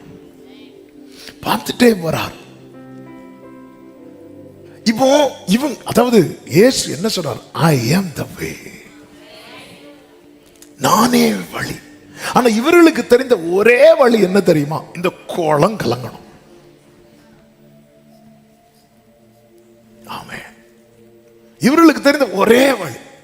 அதனால சுத்தி வியாதியஸ்தர்கள், சுத்திலும் அந்த மண்டபம் 5 மண்டபம். ஆமென். அந்த மண்டபம்னு தெரியும்ல, மக்கள் தங்கி இருக்கிறதுக்கு நம்ம அந்த ஊர்ல எல்லாம் இன்னும் இருக்கு. பழைய அந்த கட்டி போட்டிருப்பாங்க, கல்லெல்லாம் கட்டி போட்டிருப்பாங்க, அதில் தான் சுற்றி உட்கார்ந்து வச்சிருப்பாங்க. ஆமாம், எல்லாம் நேரம் இல்லாததுனால நான் அந்த சம்பவம் நமக்கு தெரியும், அதனால சொல்கிறேன். இவங்களுக்கெல்லாம் ஒரே மார்க்கம் தான், ஒரே வழி தான். அப்படி பார்த்துட்டே வர ஒருத்தர் கூட பர்திவே மாதிரி இயேசுவே எனக்கு இறங்குன்னு கூப்பிடுவாங்கன்னு பார்த்தா கூப்பிடல. ஏன்னா இவங்க இப்போ இயேசுவை விட யாருக்கு ரொம்ப முக்கியத்துவம் கொடுக்குறாங்க தெரியுமா? குளத்துக்கு, அப்புறம் தூதனுக்கு. ஆமென். அல்லேலூயா. ஆமென். அதாவது இயேசுவே வந்தாலும் ஆமென், நாங்க மரியாள்கிட்ட தான் கேட்போம், நாங்க பேதுருட்ட தான் கேட்போம், நாங்க யோவான்கிட்ட தான் கேட்போம். அவர் இப்படி பார்த்துட்டே போறார். எல்லாரும் குளத்தை பார்த்துட்டு இருக்கும் போது ஒரு அண்ணன் மட்டும் இப்படி படுத்து இருக்கிறார்.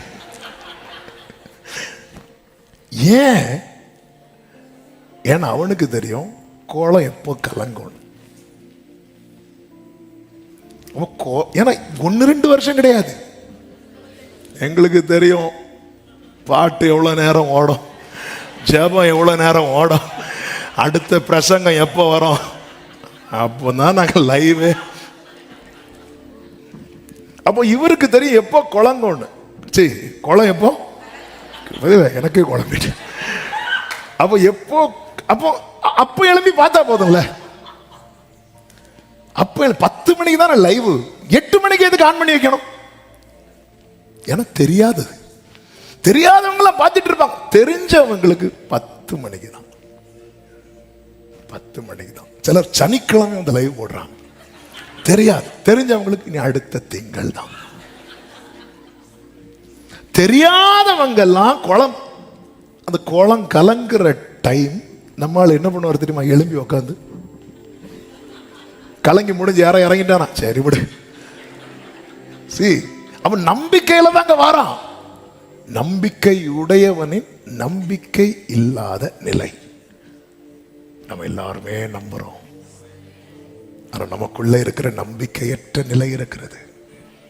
இந்த வழியாதான், இந்த நடந்தாதான்.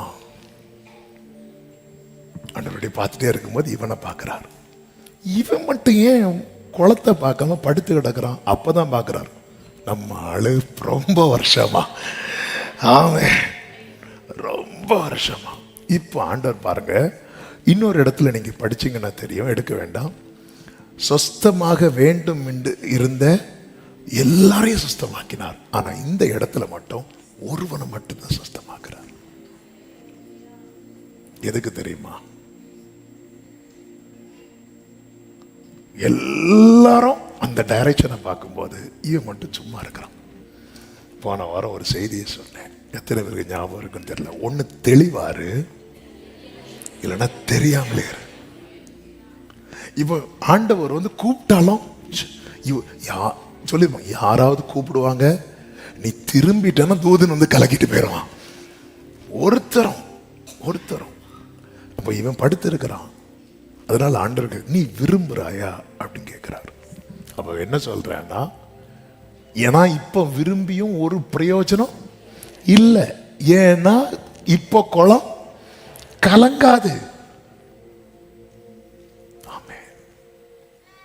ஹல்லேலூயா. எங்க இந்த மந்த்லி, அதாவது சிலருக்கு 30ஆம் தேதி இயர் எண்ட் மந்த் எண்டில் சேலரி போடுவாங்க, சிலருக்கு 1ஆம் தேதி சேலரி போடுவாங்க. யாராவது 10ஆம் தேதியே சேலரி வந்திருக்கான்னு செக் பண்ணி பார்ப்பாங்களா? ஏன்னா உங்களுக்கு ஷுவரா தெரியும் இப்போ சேலரி விழாது. ஆண்டவர் இப்படிதான் வருவார், இப்படிதான் வேணும். 2 நாளைக்கு முன்னாடியிலிருந்து செக் பண்ண ஆரம்பிப்பாங்க. 5ஆம் தேதி தூதன் குளத்தை கலக்குறான்னா 3ஆம் தேதியில இருந்து அடுத்த மாசம் ரேஷன் கடையில் மண்ணெண்ணெய் கொடுக்குறாங்க. இந்த மாசமே யாராவது போய் நிற்பாங்களா? இல்லை. அதுக்கு ஒரு நாளைக்கு முன்னாடி வேணா. இப்போ பொறுத்தவரை, அதாவது இவருக்கு நம்பிக்கை வரும். எப்ப நம்பிக்கை வரும் தெரியுமா? அந்த சீசன் டைம்ல அந்த நம்பிக்கை ஓபன் ஆகும். ஆகஸ்ட் டைம்ல நம்பிக்கை ஓபன் ஆகும். ஏன்னா கலக்கணும்ல. தூதன் கலக்கிட்டு ஒரு 10 சாட்சி, நம்ம சாட்சி இல்லை, அடுத்த ஆகஸ்ட் படு, அடுத்த ஆகஸ்ட்ல எழும்பு, அடுத்த ஆகஸ்ட்.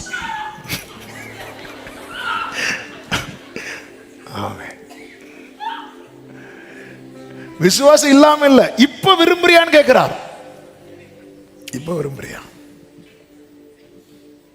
அப்ப அவன் சொல்றான்,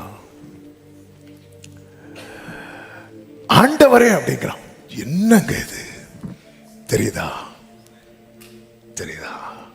சீச்சர்கள் கூட அவர் ஆண்டவரேன்னு கூப்பிடுறதுக்கு டைம் ஆச்சு. 38 வருஷம்.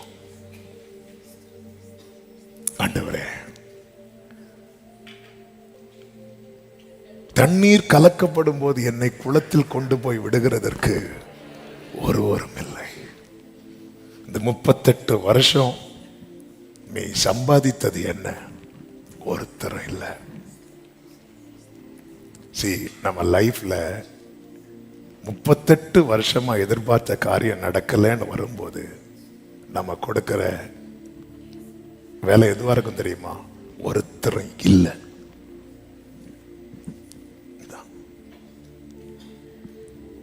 எனக்கு யாரும் இல்லை என்று சொல்லல, என்னை கொண்டு போய் விடுவதற்கு. அப்ப இவனை இங்க தூக்கி கொண்டு வைக்கிறதுக்கு ஆட்கள் இருந்தாங்க.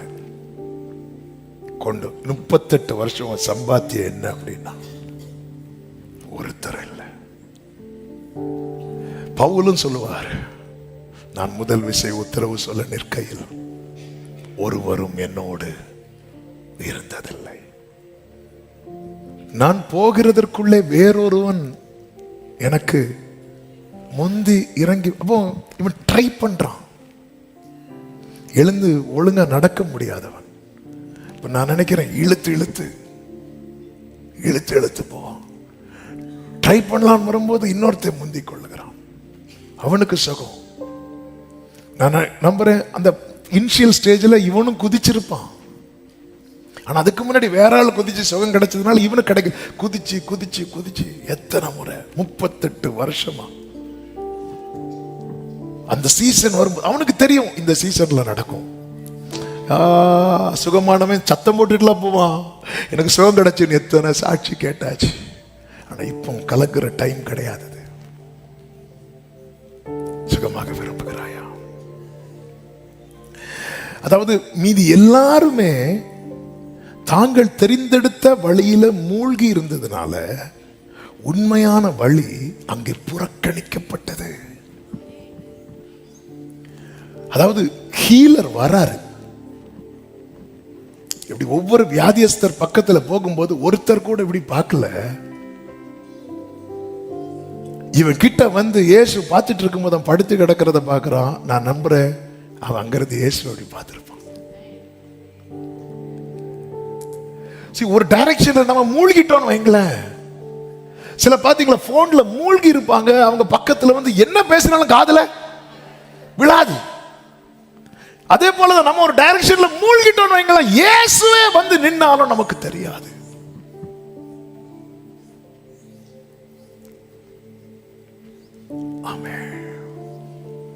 நான் ஒருத்தன் தான் ஆபிரகாமை போல. லோத்து கண்களை ஏறெடுத்து சோதமை பார்த்த போது ஆபிரகாம் வெயிட் பண்ணிட்டு இருக்கிறான், எனக்கு எங்க பார்க்கணும்னு தெரியல. அப்பொழுதுதான் கர்த்தர் ஆபிரகாமுக்கு தரிசனமாகி சொல்லுகிறார், நீ வடக்கே பார், தெற்கே பார், கிழக்கே பார், மேற்கே பார். ஆமே, நீ நட, கண்களை ஏறெடுத்து பார். ஆண்டவரே, நான் ஒரு காரியத்தை இப்படிதான் வரும் இப்படிதான் வரும்னு சொல்லிட்டு அதுல நான் மூழ்கி இருக்கும் போது அந்த உண்மையான வழி என் வாழ்க்கையில என்னால புறக்கணிக்கப்படுகிறது. இப்ப எல்லாரும் எதற்காக காத்து கொண்டிருக்கிறார்கள் தெரியுமா? சுகத்துக்காக அல்ல, குளம் கலக்கப்படுவதற்காக. யாருமே அவருடைய கவனத்துக்குள்ள அவர் கவனிக்கவே இல்லை, இயேசுவை கவனிக்கவே இல்லை.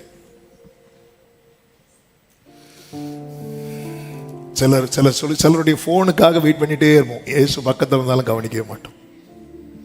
சிலர் சொல்லுவாங்க, நான் இன்னார்கிட்ட பேசிட்டு உங்களுக்கு நாளைக்கு உள்ள தகவல் சொல்றேன், அந்த நாளுக்காக வெயிட் பண்ணிட்டே இருப்போம்.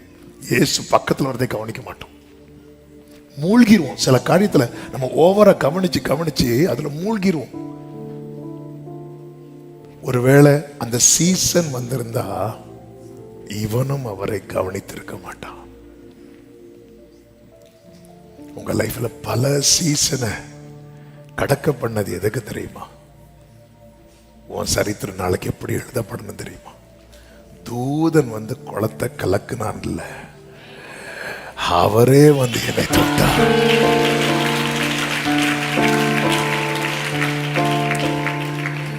தண்ணீர் கலக்கப்படும் போது ஒருவேளை கேட்டிருந்தா, ஆண்டவரே, இவன் என்ன சொல்லியிருப்பான் தெரியுமா? ஆண்டவரே தூதன் வருவான்னு நினைக்கிறேன், நான் போன தடவையும் இந்த டைம் தான் வந்து கலக்க என்ன தூக்கி, அவன் அப்படிதான் கேட்டிருப்பான்.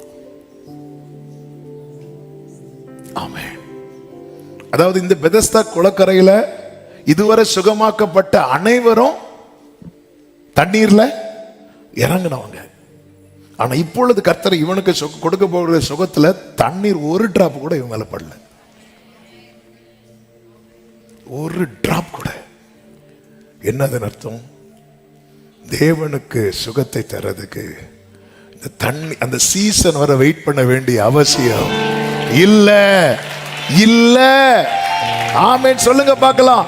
பெதஸ்தா குளத்தை கலக்காமலும் தண்ணீரை தொடாமலும் உன்னை குணப்படுத்த அவருக்கு முடியும்.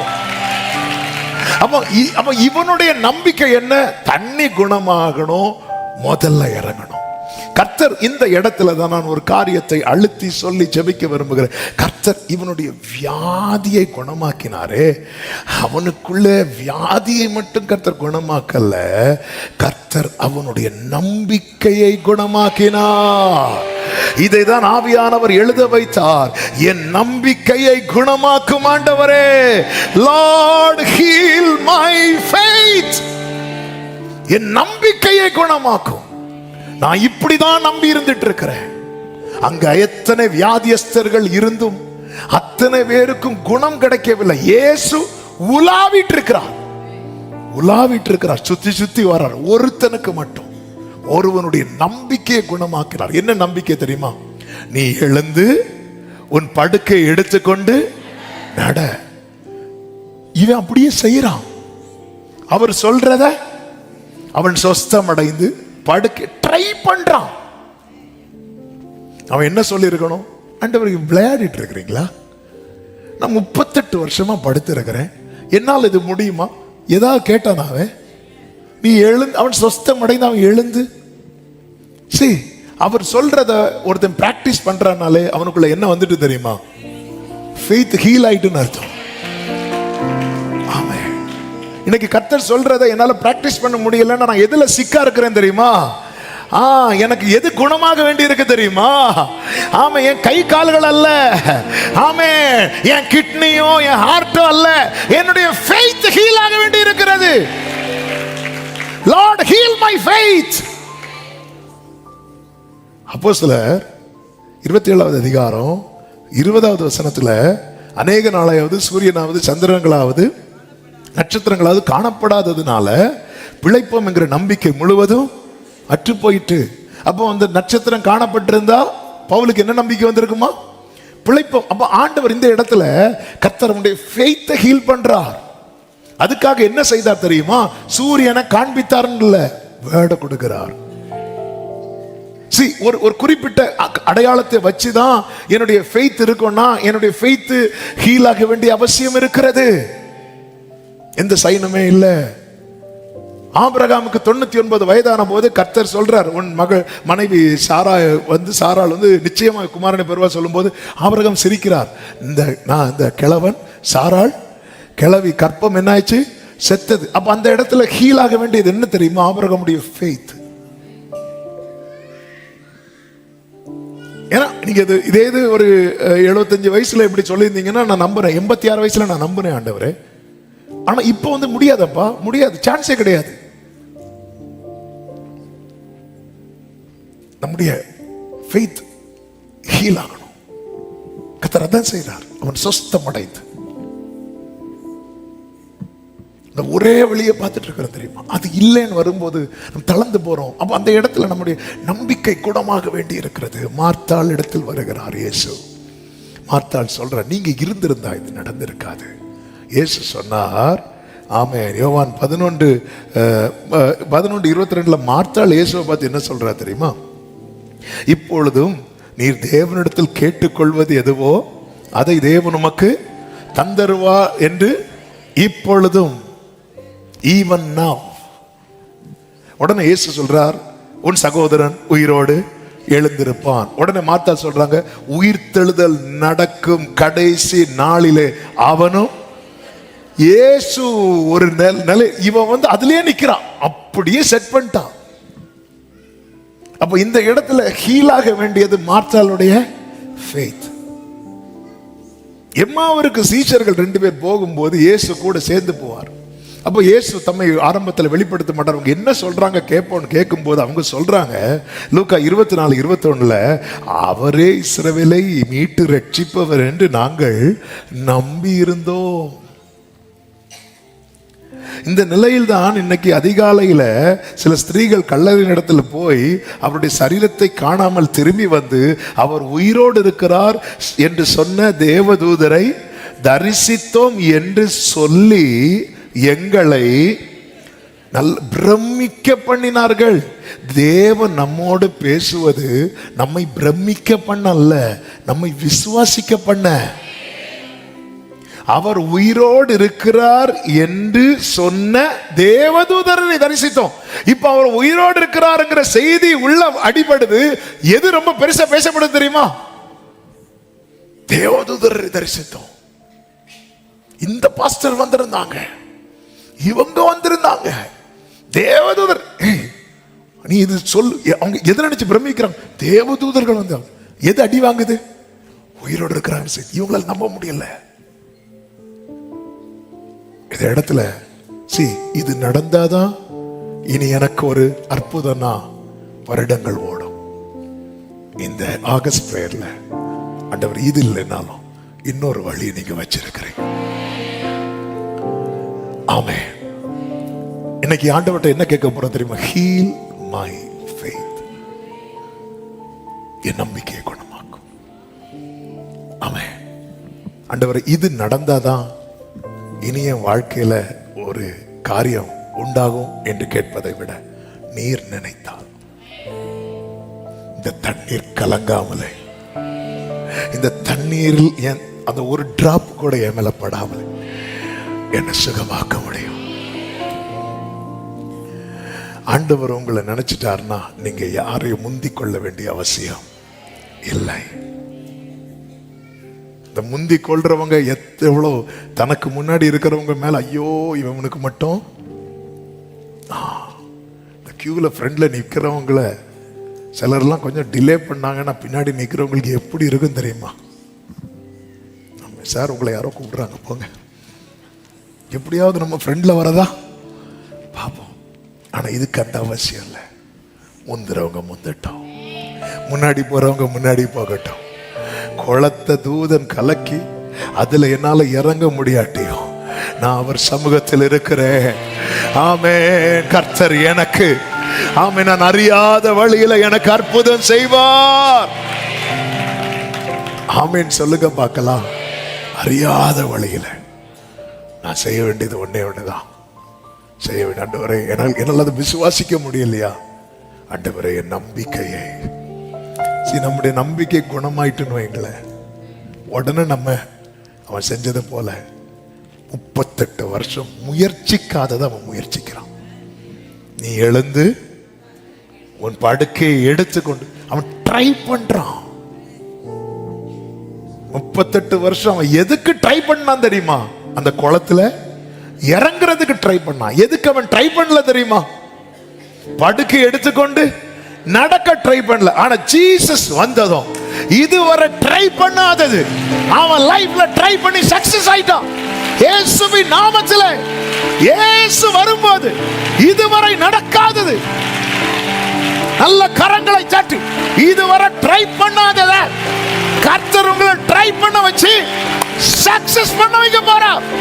விசுவாசிக்கிறவங்க மட்டும் இதுவரை ட்ரை பண்ணாதத சிலரோடு பரிசுத்த ஆவியானவர் தீர்க்க தரிசனமாய் சொல்லுகிறதை என் ஆவியில் உணர்கிற. இதுவரை நீ ட்ரை பண்ணதல்ல, இதுவரை ட்ரை பண்ணாதத உன்னை ட்ரை பண்ண வச்சு சக்சஸ் ஆக வைக்க போகிறார்.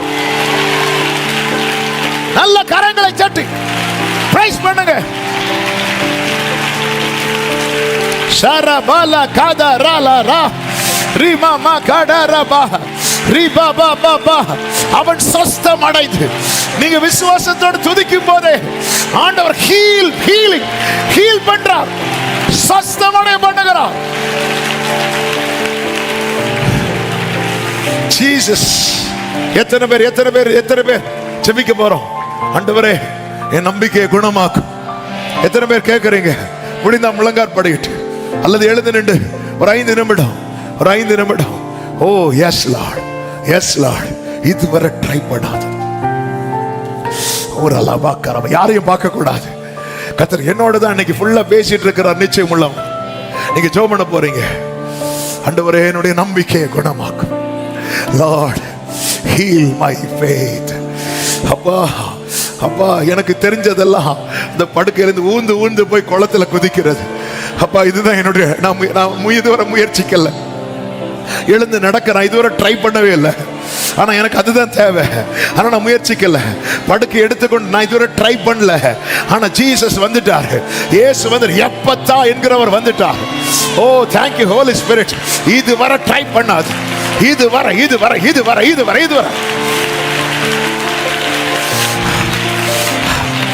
ஷரபாகாதாரா ரிபாபாகாபாபா. இதுவரை ட்ரை பண்ணாதது. ஓ இதெல்லாம் என்னால முடியுமா? பேசி பாரு மோசே, பேசி பாரு மோசே, என்ன நடக்குது பாரு. என்னால பேச முடியாது, நீ பேசி பாரு மோசே. ஓடா ராபா காரா லாரா. ஓ ஓ ஓ ஜீசஸ், இதுவரை ட்ரை பண்ணாது, இதுவரை ட்ரை பண்ணாது, இதுவரை ட்ரை பண்ணாது. ஓரா லாதா டாகா ராபா சங்கா ராபா காடரா ரீ பிரார்த்தனாமா ஹண்டரா லரா தரா. கரடியோடு சிங்கத்தோடு தான் யுத்தம் பண்ணி பழக்கம், கோலியத்தோடு யுத்தம் பண்ணி பழக்கம் இல்லை. ஆனால் ட்ரை பண்ணு தாவீதே, ட்ரை பண்ணு தாவீதே. ஓ ஜீசஸ், நான் ஆடுகளை மேய்ச்சி தான் பழக்கம், ஆட்களை மேய்ச்சி பழக்கம் இல்லை. ட்ரை பண்ணு தாவீதே. இதுவரை ட்ரை பண்ணாதது, இதுவரை ட்ரை பண்ணாதது. இரவெல்லாம் நைட்டு தான்ப்பா நான் வலை போட்டு பழக்கம், நைட்டு தான் நான் வலை போட்டு பழக்கம். பகல் நேரத்தில் வலை போட சொல்றீங்க, ஆனால் நீங்க சொல்றீங்க நான் செய்யறேன். ட்ரை பண்ணு பேதுருவே, ட்ரை பண்ணு. அவர் சொல்லி நீ எடுக்கிற முயற்சி தோற்காது, தோற்காது.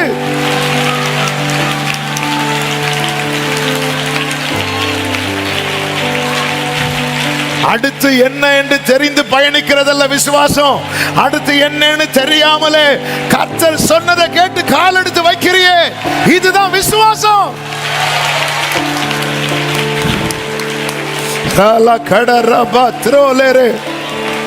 ஆண்டவரே, கைகளை உயர்த்தி, என் சரீரம் ஆபிரகாம் சாராள போல சரீரத்தில் பலன் கொண்டு போது என் ஃபெய்த்தும் கூடவே குறையுது. அநேக நாள சூரியனும் சந்திரனும் இல்லைன்றது என் ஃபெய்த்து கூடவே குறையுது.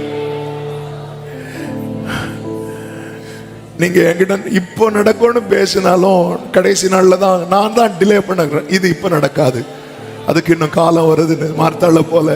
லார்ட் ஹீல் மை ஃபெய்த், என்னுடைய விசுவாசத்தை குணமாக்குங்கப்பா, என்னுடைய விசுவாசத்தை குணமாக்குங்க. எத்தனை பேர் உண்மையா கேட்குறீங்க? ரெண்டு கைகளை வானத்துக்கு நேராக உயர்த்தி, அப்பா இப்போ இன்னைக்கு கிடைக்கும், இப்படி என்ன பார்க்க வைங்கப்பா. இனி அடுத்த சீசன்ல தான் தூதன் வந்து குளத்தை கலக்குவான். அடுத்து அப்படி அப்படி அப்படி பார்த்த நாட்கள் போகுது ஆண்டவரே. அப்பா அப்பா, இனி இது நடந்தா, இந்த இனி சீசன் வந்தாதான் என்பதை எல்லாரும் பார்க்கும்போது நீங்க நினைச்சா இப்பவே நடக்கும் என்ன பார்க்க வைங்கப்பா. நீங்க நினைச்சா இப்பவே நடக்கும், நீங்க நினைச்சா இப்பவே நடக்கும், நீங்க நினைச்சா. Yes yes yes yes yes yes yes. ஆண்டவர் விசுவாசத்தை குணமாக்குகிறார். ரீதராமலா சந்தரபா ஊடரபா கரபா. Yes yes yes. இதுவரை இதுவரை இதுவரை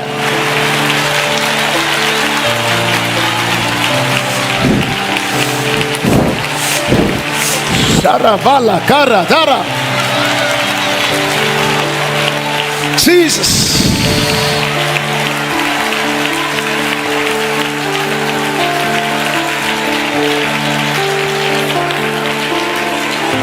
ஆண்டவரே நன்றி, நன்றி அப்பா, நன்றி அப்பா.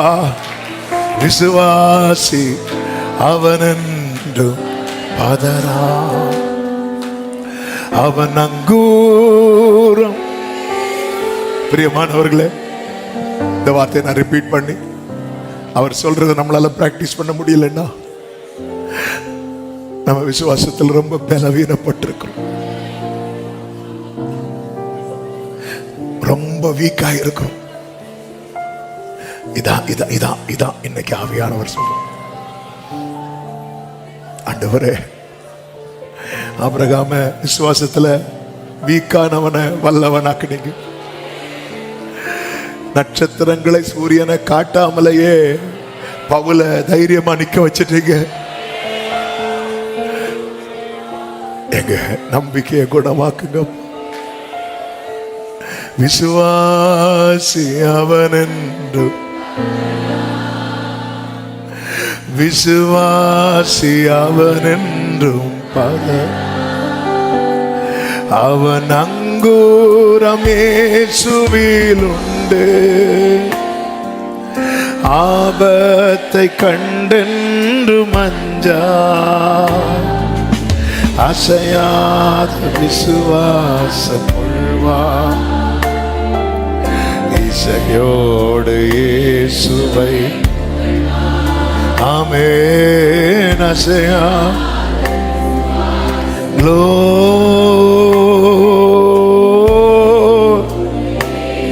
நல்ல தகப்பனே, இரக்கமுள்ள தேவனே, இந்த 13வது நாள் ஜெபத்தில் எங்களை கிருபையாய் கொண்டு வந்து பாட, துதிக்க, ஆராதிக்க, ஜெபிக்க வைத்த தயவுக்காய் நன்றி. எங்களோடு திட்டமாய் பேசினேன்.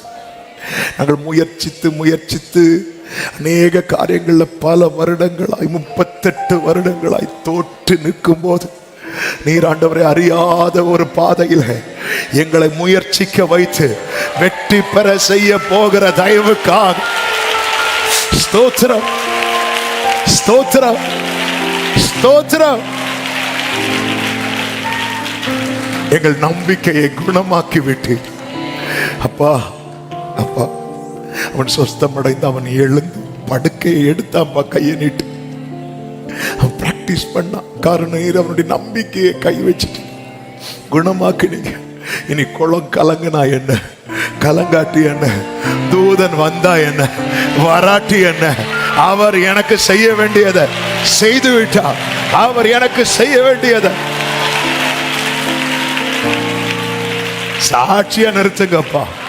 அறியாத வழியில நீங்க நடத்தினால் அது அற்புதமா தான் முடியும், அது சாட்சியா தான் அமையும். கர்த்தர் ஆளுகை செய்யும், ஆசீர்வதியும், கிருபை பெருகட்டும், நாமத்தை மகிமைப்படுத்தும் ஒவ்வொருவரையும் கர்த்தாவே. இதுல அப்ப அந்த விசுவாசத்துல இந்த நாட்களில குணமாக்கி செயல்பட, கிரியை இல்லாத விசுவாசம் செத்ததல்லவா, செயல்படுத்துவீராக. எல்லா மகிமை, கனம், துதி, ஸ்தோத்திரங்கள் ஒருவருக்கே செலுத்துகிறோம். இரட்சகர் இயேசுவின் நாமத்தில் பிதாவே, ஆமென். என் ஆத்துமாவே கர்த்தரை ஸ்தோத்திரி, முழு உள்ளமே அவருடைய பரிசுத்த நாமத்தை ஸ்தோத்திரி. என் ஆத்துமாவே கர்த்தரை ஸ்தோத்திரி, கர்த்தர் செய்த சகல உபகாரங்களை மறவாதே. ஆமென். நம்முடைய கர்த்தராகிய இயேசு கிறிஸ்துவின் கிருபையும், பிதாவாகிய தேவனுடைய அன்பும், பரிசுத்த ஆவியானவருடைய ஐக்கியமும் சிநேகமும் பாதுகாவலும் நம் அனைவரோடும், எல்லா பரிசுத்தவான்களோடு கூட கர்த்தருடைய வருகை மட்டும் தங்கி இருப்பதாக.